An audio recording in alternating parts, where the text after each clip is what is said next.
Sénégalais, Sénégalaises, observateurs du processus électoral. C'est avec désolation et le cœur à m'adresser à vous avec la détermination et la solennité qui convient suite à l'attaque ignoble dont notre caravane a été la cible. J'ai cependant, au début de la campagne, pris la précaution de demander à ce que les élections se passent dans le calme, la sérénité, et que le scrutin se fasse en toute transparence. Cependant, force est de constater que le camp adverse, je parle du camp de Macky Sall, ne l'entend pas de cette façon. De quoi s'agit-il précisément? Depuis l'étape de Kolda,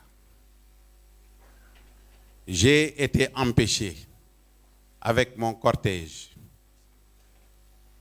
de faire l'itinéraire qui pourtant avait été envoyé au préfet. Ils ont arrêté net notre cortège sous prétexte que le cortège d'un autre candidat, il n'y en a pas 1000, il n'y en a que 5. Que le cortège d'un autre candidat devait passer. Ils ont donc arrêté notre cortège pendant 1 heure de temps. Pour rappel, nous avions déjà, le 3 février, envoyé une correspondance au ministre de l'Intérieur pour lui signifier notre itinéraire dans l'ensemble du territoire sénégalais. Sa volonté devrait être la mise en possession de la puissance de l'État au service de la protection de nos concitoyens. Et non de détourner cette protection au profit d'un seul candidat. Après les étapes de Saraya, de Kédougou, nous sommes arrivés à Tamba le lundi 11 février à 3 heures du matin.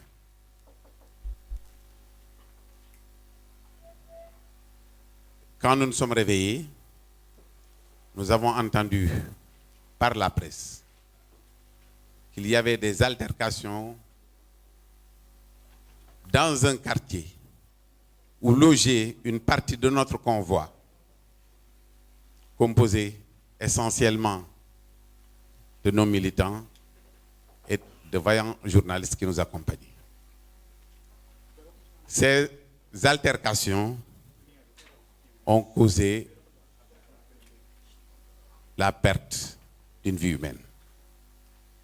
Je profite de cette occasion pour présenter mes condoléances à la famille du disparu et à tous les blessés prompts de l'établissement. Quand nous sommes sortis de l'hôtel pour poursuivre notre campagne qui devait nous conduire à Goudiri, à Kidira et à Bakel, nous avons vu beaucoup de jeunes venir nous attaquer à l'hôtel. En bon républicain, nous avons pris la précaution d'aller alerter la gendarmerie et les forces de police. D'ailleurs, nous sommes passés voir premièrement la gendarmerie. Ils nous ont dit que nous sommes en ville et que la compétence est du ressort de la police. Nous sommes allés voir la police qui nous ont demandé de faire bouger notre cortège jusqu'au milieu d'un pont. Et ils nous ont demandé d'arrêter le cortège. Nous pensions qu'ils étaient là pour nous protéger. Oh que ni, c'était tout le contraire. Ils ont barré le cortège pendant plus d'1 heure, jusqu'à ce que le commissaire vienne me voir pour me dire, écoutez, M. Sall, J'ai fait exprès de barrer votre cortège parce qu'il me faut connaître la composition de la délégation et éventuellement entendre certains éléments de votre garde rapprochée. Comme s'il voulait inciter les jeunes à s'approcher de nous, ce qui a été d'ailleurs le cas. Donc nous nous sommes rendus compte de part et d'autre de notre cortège qu'il y avait beaucoup de jeunes qui venaient de la gauche et beaucoup de jeunes qui venaient de la droite et on commençait à nous jeter des pierres. On était plus d'une vingtaine de voitures. Nous ne pouvions pas avancer. La seule solution qui s'imposait à nous, pour ne pas être totalement exterminés, parce que finalement c'est ce qu'ils cherchaient, c'était de faire marche arrière, de faire demi-tour et de continuer notre trajet. Quand nous avions commencé à faire demi-tour, les pierres pleuvaient. À la sortie de Tambacounda, à notre grand étonnement, nous avons vu un pick-up de couleur blanche décharger beaucoup de jeunes, accompagné d'une centaine de Jakarta, pour la plupart de couleur jaune. Ce sont ces mêmes jeunes, et peut-être avec tant d'autres d'ailleurs, qui étaient à côté du chemin de fer, ont continué à nous jeter des pierres. Le bilan est extrêmement lourd. Une dizaine de voitures caillassées. 4 voitures totalement calcinées. Ils ont mis de l'essence et à l'intérieur de ces voitures se trouvaient, dans certaines voitures, se trouvaient certains de vos confrères, des journalistes. Ils ont mis de l'essence et ils ont brûlé ces 4 voitures. Donc 4 voitures calcinées. Plusieurs blessés de tous les côtés. Une personne a été mortellement heurtée. Nous déplorons à nouveau une perte de vie humaine.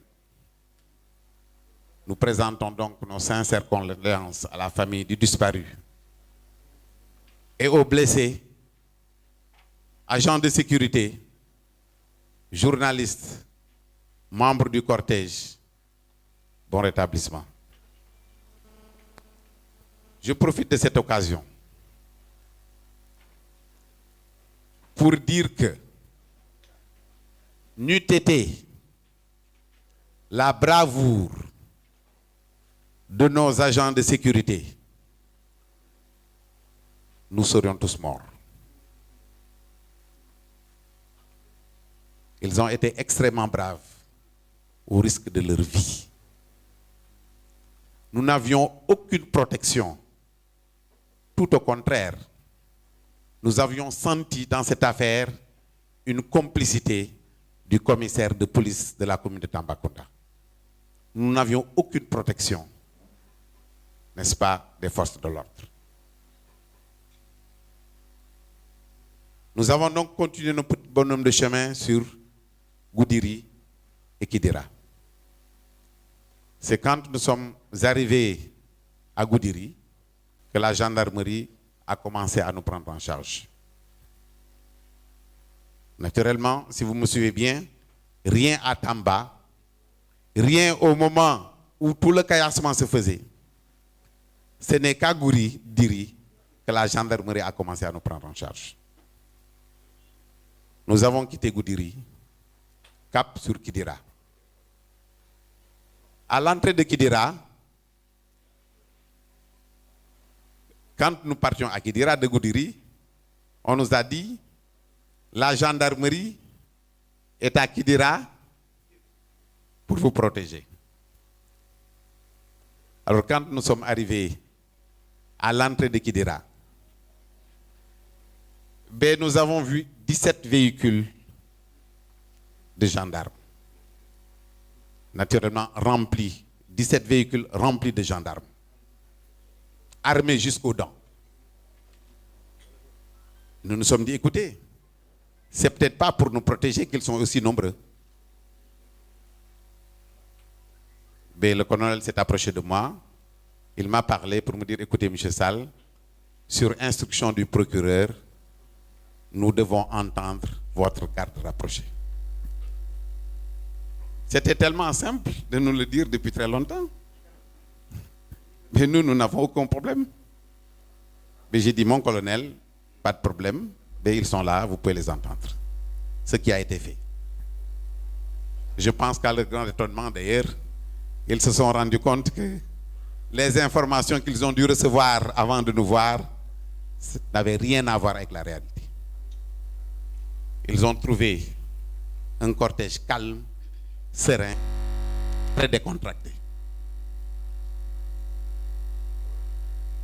C'est après cela qu'ils ont pris 23 éléments de ma garde rapprochée qu'ils ont amenés à Tamba pour audition. Entre-temps d'ailleurs, j'ai entendu par la presse le candidat Macky Sall dire que ce sont les forces du PUR qui ont été à l'origine de ce qui s'est passé à Tamba. Je me demande d'ailleurs de ce qu'il fait, de sa responsabilité comme responsable de l'exécutif. Peut-il être président de la République? Peut-il être président de la République et s'occuper en même temps de la justice et s'occuper en même temps du législatif, comme il a d'ailleurs l'habitude de le faire? Quand un dossier est en instruction au niveau de la justice, je pense que tout le monde doit s'abstenir de parler, y compris lui.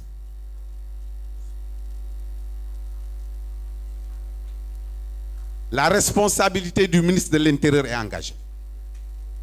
Et par-delà la responsabilité du ministre de l'Intérieur, c'est la responsabilité du président de la République qui est engagée.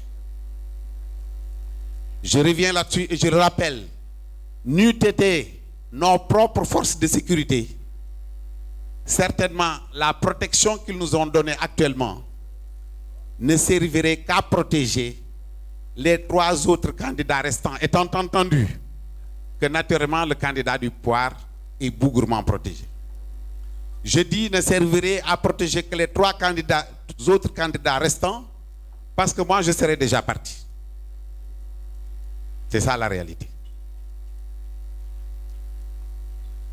Alors c'est à notre chemin sur Dakar que nous avons entendu un communiqué du ministre de l'Intérieur qui dit que tous les autres candidats, naturellement pour être plus précis, il devrait dire tous les candidats de l'opposition seraient à partir de maintenant pris totalement en charge par les forces de sécurité. Parce que simplement, le candidat au pouvoir a été pris en charge en tant que candidat par les forces de sécurité. C'est ainsi que nous avons constitué un pôle d'avocats, composé des maîtres suivants. Ousseynou Gaye du barreau de Dakar, Amadou Ladiba du barreau de Tambacounda, Siré Clédor Ly du barreau de Dakar, Demba Siré Bachili du barreau de Dakar, Bamba Sissé du barreau de Dakar, Boukounta Diallo du barreau de Dakar et Étienne Ndion du barreau de Dakar.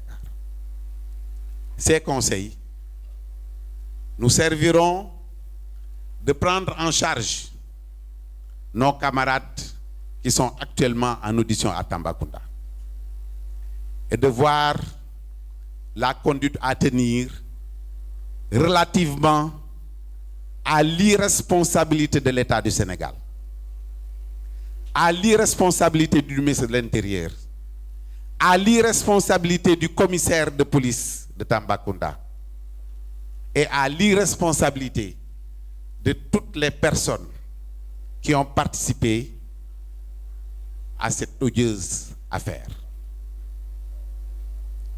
Au moment où je tiens cette conférence de presse, seule ma garde rapprochée est en train d'être entendue et certains éléments de mon parti. Aucune autre personne n'a fait l'objet de convocation ou l'objet d'audition.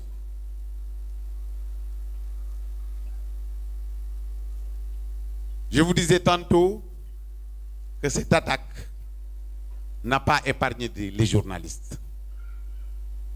Absent de Dakar, j'ai demandé à une partie de mon bureau politique d'aller rendre visite aux journalistes blessés. Cette énième bavure est une atteinte grave à la liberté de presse. Ces journalistes ont, depuis le début, avec un grand professionnalisme, ils ont couvert tout ce que nous avons dit pendant la campagne électorale. Proférer une agression à leur endroit, c'est essayer de museler le peuple. Et cela ne passera pas.